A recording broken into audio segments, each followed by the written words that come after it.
Are you under more pressure than you've ever been in your career, you think, as a driver? Well, the pressure, you know, it comes and goes. When I first came to Rick's, I knew all this stuff about this is the place where I'm really going to have to prove myself. Right. 90% of me was not even looking back. But there was a small percentage of me that was asking myself a lot of serious questions. Like, you know, look, man, you know, you're putting yourself in the best equipment. You're not going to have any excuses. Is that what you want? We're in a definite rut that we're trying to get out of, and we're working really hard to do so. This is the type of situation that I kind of feared could happen.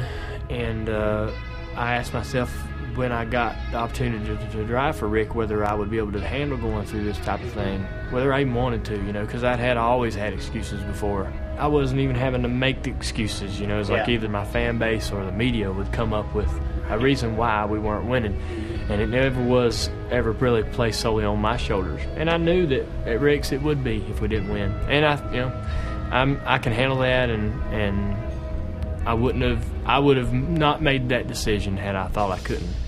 So you're still cool with that decision? You're cool with the pressure then? You're fine with where yeah, well, I think if you want the grand prize, man, you're going to have to go put yourself through a lot of things to get it. You're going to sacrifice to get it. In my position, the sacrifices are taking it on the chin from the media, and when you don't do what they want you to do or what they expect you to do. And I think I like that position. I think I like where I put myself and what I've been able to accomplish and the respect I've been able to get.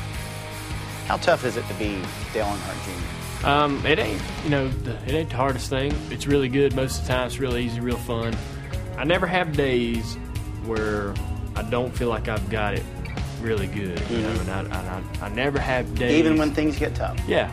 When things get tough, that's really when you kind of rely on those feelings or those thoughts that, man, you know, you got it pretty good. Don't get crazy here and make any rash judgments or say anything wrong, you know. You learn a lot from your experiences in your past, and when things are bad, you know, you can do a lot of things on gut, you know, feeling, and you can damage a lot of relationships that are, once the bad stuff is past you, it's hard to repair those things. Right. You know? So you have to kind of be careful when things aren't good, not to upset everybody around you because you're cranky, you know. And so you got to pull a lot of punches and watch your mouth. Sounds like to me, bottom line, even with all that's going on, this still hasn't become a job to you. You're still a guy that's out there having fun. Yeah, I think so. I mean, there's parts of it that are you know, there's parts of it you got to take quite seriously and quite professionally, and you know, there's a lot on the line. There's a lot of money put on the line for us to race. It never feels like a job. It's a race, and it always has been. And that's initially the first part you enjoy from day one, and that never changes.